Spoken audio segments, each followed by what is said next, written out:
तो पिछले एपिसोड में हमने देखा था कि युआन यू के साथ एनवी स्नेक को अपने स्टार टाउन फॉर्मेशन में कैद कर लेता है और अब उस फॉर्मेशन की वजह से एनवी स्नेक की हालत खराब हो चुकी होती है और वह गायब होने लगता है। वहीं यह देखकर युआन काफी ज्यादा खुश हो रहा होता है। तभी यू अपने पास से गोल्डन स्वॉर्ड को बाहर निकालता है। अब यह देखते ही युआन हंसते हुए बोलता है, बेवकूफ, तुम्हारे ऐसा करने की वजह से अब गोल्डन वॉरियर भी यहाँ पर मारा जाएगा। तभी यू गोल्डन वॉरियर को कार्ड में चेंज करते हुए बोलता है, मैं यहाँ पर हार मानता हूँ। अब यह सुनकर युआन को कुछ भी समझ में नहीं आता है। दूसरी ओर यू के हार मानते ही वह मैच वहां पर खत्म हो जाता है और युआन का स्टार टाउन अटैक गायब हो जाता है, जिस वजह से एनवी स्नेक वहां पर सेफ हो जाता है। अब एनवी स्नेक को देखते हुए यू बोलता है, तुम कोई टूल नहीं हो, तुम मेरे पार्टनर हो, तो मैं तुम्हें यहाँ पर मरने नहीं दे सकता हूँ। और अब वह स्पिरिट आकर वहां पर युआन को उस मैच का विनर घोषित कर देता है। पर उस मैच में यू की पावर को देखकर सभी लोग काफी हैरान होते हैं। इस वजह से यू की रैंक अब 30 हो जाती है। वहीं पर खड़ा लिन फैंग बोल रहा होता है, यू सच में बहुत ही ज्यादा काइंड है, वह ऐसे किसी को मरते हुए नहीं देख सकता। तभी क्वीन बोलती है, अगर यू चाहता तो अपने एक ही अटैक में युआन को मार सकता था, क्योंकि युआन को बचाने के लिए लायन स्पिरिट वहां पर नहीं था और यू काफी आसानी से युआन को मारकर इस मैच को जीत सकता था। तभी सिल्वर वॉरियर बोलता है, अगर यू ऐसा करता तो वह इस मैच को जरूर जीत जाता, पर यू नहीं चाहता था कि एनवी स्नेक यहाँ से गायब हो जाए। एनवी स्नेक यहाँ पर मारा जाए, इसीलिए उसने हार मान लिया। दूसरी ओर लायन स्पिरिट की हालत खराब होती है और अब वह एनवी स्नेक के पॉइजन की वजह से थोड़ी ही देर में मरने वाला होता है। यह देखकर युआन को बहुत ही बुरा लग रहा होता है। तभी यू अपने पास से हीलिंग कार्ड को निकालकर युआन और लायन स्पिरिट के इंजरीज को ठीक कर देता है। अब यह देखकर युआन काफी हैरान होता है, क्योंकि यह हीलिंग कार्ड क्वीन का होता है। अब हील होते ही लायन स्पिरिट एक छोटे से व्हाइट फॉक्स में बदल जाता है, जो देखकर सभी लोग हैरान होते हैं। तभी क्वीन बोलती है, लायन स्पिरिट की यही सच्चाई है, वह कोई लायन नहीं बल्कि वह एक व्हाइट स्पिरिट है जो बस लायन होने का दिखावा करता है। अब हीलिंग स्पिरिट युआन से बोलती है कि व्हाइट फॉक्स यहाँ पर बहुत ही ज्यादा घायल था, जिस वजह से मैं इसे इतना ही हील कर पाई, पर टाइम के साथ साथ धीरे धीरे यह पूरी तरीके से ठीक हो जाएगा, तब तक यह अपने इसी रूप में रहेगा। अब व्हाइट फॉक्स बोलता है, युआन प्लीज मुझे माफ कर दो, अब मेरे पास मेरा आर्मर नहीं रहा और ना ही मेरे पास फाइट करने की कोई पावर बची है, तो मैं अब किसी काम का नहीं।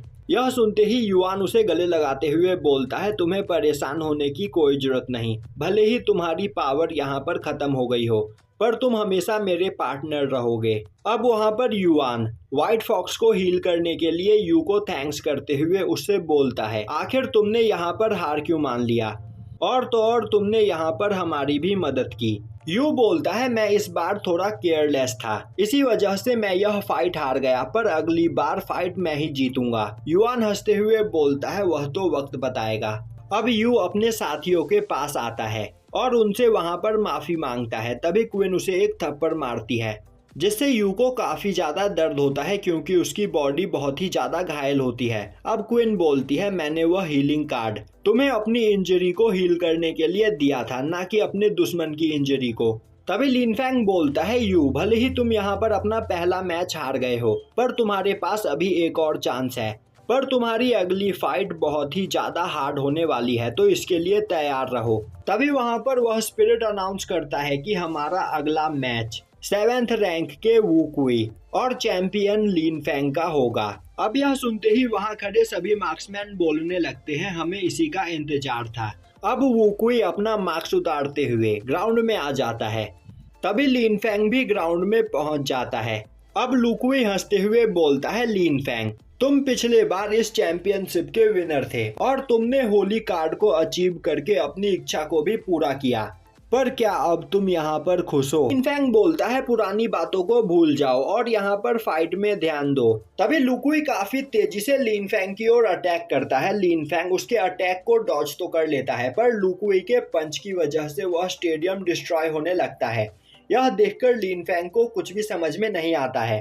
और तभी वह देखता है कि लुकुई ने अपने पंच के साथ अपने डायमेंशनल कार्ड की पावर का यूज किया होता है, जिससे वह पूरा स्टेडियम लुकुई का डायमेंशन बन जाता है। अब यह देखकर क्विन बोलने लगती है, लुकुई सच में बहुत ही बड़ा बेवकूफ है, आखिर उसने इतनी जल्दी अपनी पावर का यूज क्यों किया। यूं बोलता है, तो क्या यह ब्रदर लिन फैंग के लिए खतरे की बात नहीं है। क्विन बोलती है, लिन फैंग बहुत ही ज्यादा पावरफुल है, तो तुम्हें उसकी चिंता करने की कोई जरूरत नहीं।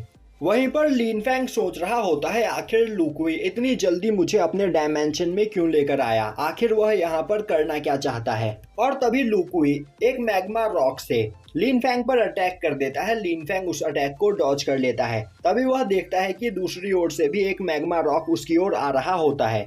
लिन फैंग उससे भी बाल बाल बचता है। तभी चारों ओर से उसकी ओर मैग्मा रॉक आने लगते हैं, जिसे देखकर लिन फैंग अब इधर उधर भागने लगता है और अब वह अपने गन्स को बाहर निकालता है, जिसके बाद वह अपनी ओर आ रहे सभी मैग्मा रॉक को शूट करके डिस्ट्रॉय करने लगता है। पर वह रॉक्स लगातार लिन फैंग की ओर आए ही चले जा रहे होते हैं और लिन फैंग लगातार उन्हें शूट करते हुए डिस्ट्रॉय करता चला जा रहा होता है। अब लिन फैंग सभी रॉक्स को डिस्ट्रॉय करके एक जगह पर आकर खड़ा होता है। तभी लुकुई का फ्रोजन स्पिरिट पीछे से लिन फैंग पर अटैक कर देता है, पर उसी वक्त सिल्वर वॉरियर अपने कार्ड से बाहर आते हुए फ्रोजन को लिन फैंग से दूर फेंक देता है। अब फ्रोजन को देखते हुए लिन फैंग सिल्वर वॉरियर से बोलता है कि यह एक काफी पावरफुल स्पिरिट है, जिसके अंदर काफी ज्यादा मात्रा में एक्सप्लोजिव पावर मौजूद है, तो इसके सामने हमें संभल कर रहना होगा। तभी लुकुई उस जगह पर आते हुए बोलता है, इस बार मैं यह फाइट जरूर जीतूंगा, क्योंकि पिछले कुछ सालों में हमारे डार्क वॉरियर्स ने यहाँ पर कई सारे पावरफुल स्पिरिट्स को अनब्लॉक किया है, जिनकी पावर का यूज करते हुए हम काफी आसानी से तुम जैसे सभी लाइट वॉरियर्स को हरा सकते हैं। तभी सिल्वर वॉरियर बोलता है, लिन फैंग तुम लुकुई को संभालो, तब तक मैं फ्रोजन को देख लूंगा और लुकुई के यहाँ पर हारते ही हम यह मैच जीत जाएंगे, तो तुम्हें मेरे लिए परेशान होने की जरूरत नहीं है। तभी लुकुई बोलता है, बेवकूफो तुम यहाँ पर मेरे जाल में फंस चुके हो। और अब वह अपने पास से एक कार्ड निकालते हुए फॉलन स्काई टेक्निक का यूज करता है। अब वह पूरा एरिया अचानक से गायब हो जाता है और लिन फैंग एक डायमेंशन के अंदर गिरने लगता है, जो देखकर यू उसके लिए परेशान हो जाता है और यहीं पर यह एपिसोड खत्म हो जाता है।